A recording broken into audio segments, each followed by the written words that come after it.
Okay, we are live again. I wanted to share with you that I am doing this on my own without my technical assistant, so I'm really not as confident about the start and stop and whether or not the setting is working. So I'm just gonna hope. I always start, and I do want to show, because I have no idea how to back up with this thing, but I do like to show my boots. And so I wanted to make sure that you saw that they were ever so cute, and they look so great with my, flared black jeans to go with the sweater, which is probably totally insignificant. But at this point, I'm so hoping that I've got a few people watching and going to enjoy what I have to share. It's a different night tonight. I like to provoke. I really like, I know what the issue is. I forgot. You'll have to let me know. Can you tell me if you can hear me or not? I forgot to add my little, can you tell, Kim, if you can tell me if you can hear me? I'm not sure. I forgot to add my, what do you call it? The little microphone. So share. Does it, okay, it looks good, but can you hear? That's what I want to know. Yes? All right. I'm so excited. Okay, we're good. All right.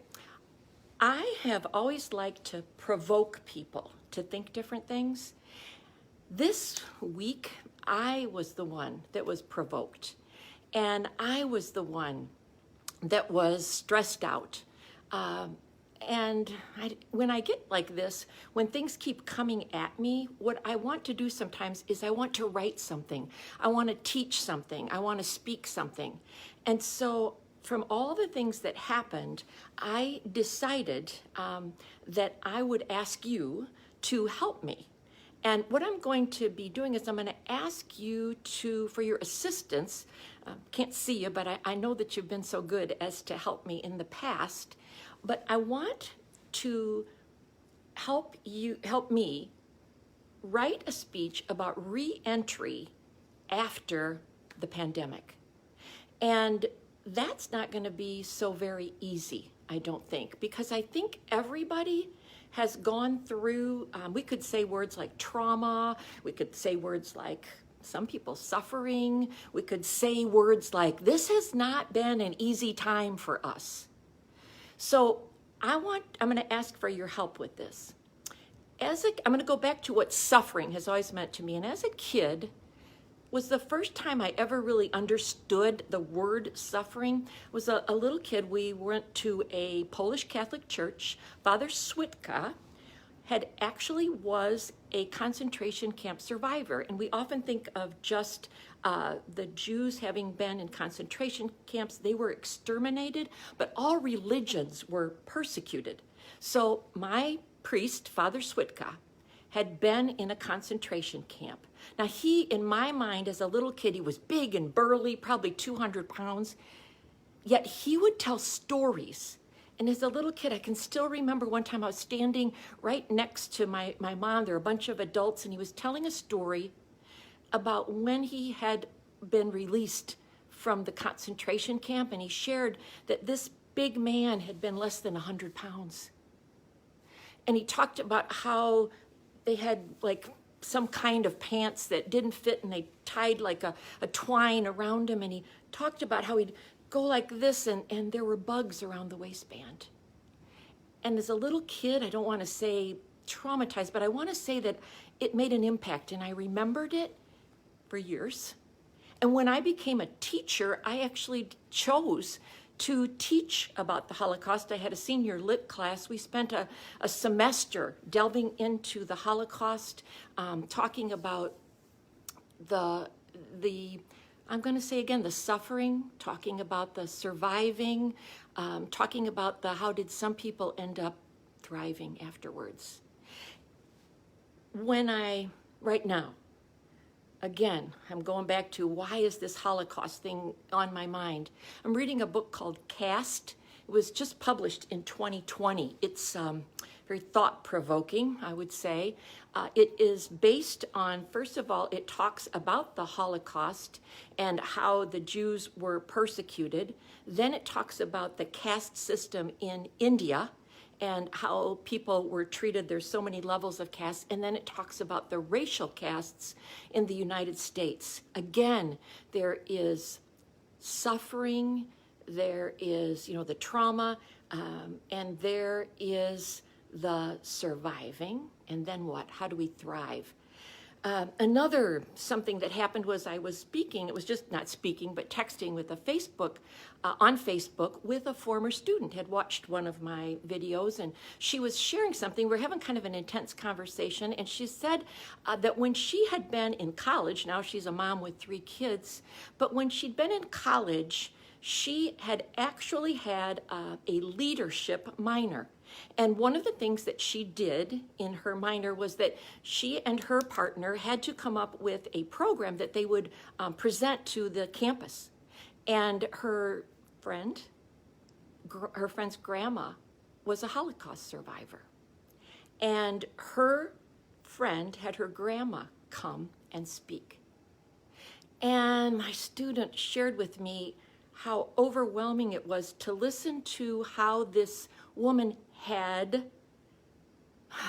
she'd been suffered, but how she had survived, and she never thought of herself as a leader, but she was in fact a servant leader, because all she did was whenever anyone needed anything, she would give things up. She would be the one to give and to care.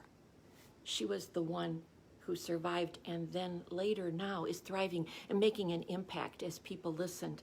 And then after that, it was like I went for a walk one day and I was going to listen to Brene Brown, and I pushed on a podcast, and the podcast was her interviewing a Holocaust survivor. One more time, I thought, all this happening at once, why? And I think this incident right here, this is what has brought everything together. This person, her name, Dr. Edie Ever, okay, she had been 16 years old when her family had been taken to Auschwitz. The first day in front of her mom and dad were killed, exterminated. She and her sister survived, age 16. Incredible, the suffering that she described. But she talked, this is the part, she talked about the day. It was about 1.5 years that she was 17 years old. And the liberation came with the camps. The United States, the infantry, they came. And they had masks on because of the stench. They looked at the piles of bodies, some still moving. And she talked about this observation as this was all going on around her. And she saw some of the people who could walk. They realized they were free from the Nazis, and they started to walk, and they walked out of the camp. And then what they did was they came back minutes later, and they sat back down in the barracks, dazed, not able to physically or mentally truly be free. Just because someone says you're free doesn't mean you're free. Dr. Frankl, Viktor Frankl, another Holocaust survivor, in a different camp, observed the same thing. And Dr. Edie Ever became a psychologist, and she made a reference to this, and she compared this to battered women that she worked with, and she said she used to count how many times before the battered women would never come back. And she said it would be oftentimes between 7 and 15 times before they would go back to the person who beat them. They were free to leave, but freedom is scary. Freedom is scary. And the reason I'm making all these references is, hey, I'm feeling like there's a liberation coming. I had my vaccines. There's talk of, opening up. In fact, some of you, I know you've been open. It hasn't mattered to you. You felt like everything has been fine, but not everybody is like that. In fact, when I talked a little bit about this, one of my friend's husbands teaches at a school, and to this day, they have never opened. These kids have never been in school. Are they going to be able just to go back to school and everything's going to be okay? One mom I talked to said her daughter could have gone back in October to high school, freshman year. She refused to go. She then, in January, mom and dad said, you have to go. She went, but within a few weeks, she said, I'm staying home. She wouldn't go back. In March now, they said, you're going, you're staying, you need to go to school. She loved school before. There was never an issue with school. But there's sports now. Maybe she's going to stay. Why? Why is that happening? My granddaughter, we went to church a couple weeks ago, and I was so, how would you say, I was so surprised. I was so shocked. I didn't realize we were in a church where no one was wearing masks when we sat down, and she had been in school and never been in a big place now for over a year where people were without masks. She was extremely uncomfortable, and we left early. She was not used to what was happening.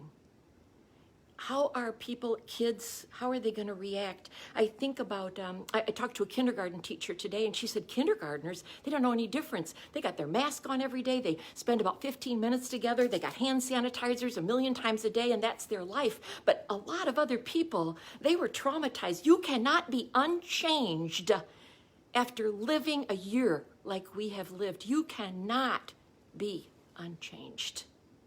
So what will happen when we have the opportunity to go to sporting events, when we have the opportunity to crowd into concerts, to theater? Some of us are eagerly going to go. Is everybody going to be like that? I have friends who have not seen their grandchildren in a year. I've also been watching some videos of the connections, the reconnections with the grandkids. When they're hugging, could you stand it when you watch that? There's tears in your eyes as you see after a year. But is it going to be easy to do everything for reentry?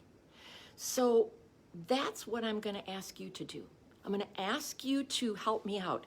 If you get, like, if this resonates with you in some way, not maybe you personally, but maybe you, somebody like your mom, your parent, your child, if somehow feel that they're going to be affected or you've seen something like this, just say, yes, I have.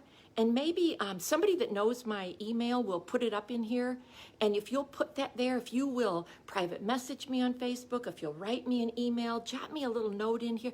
I want to know some stories, real life stories of what happens after a year of the pandemic.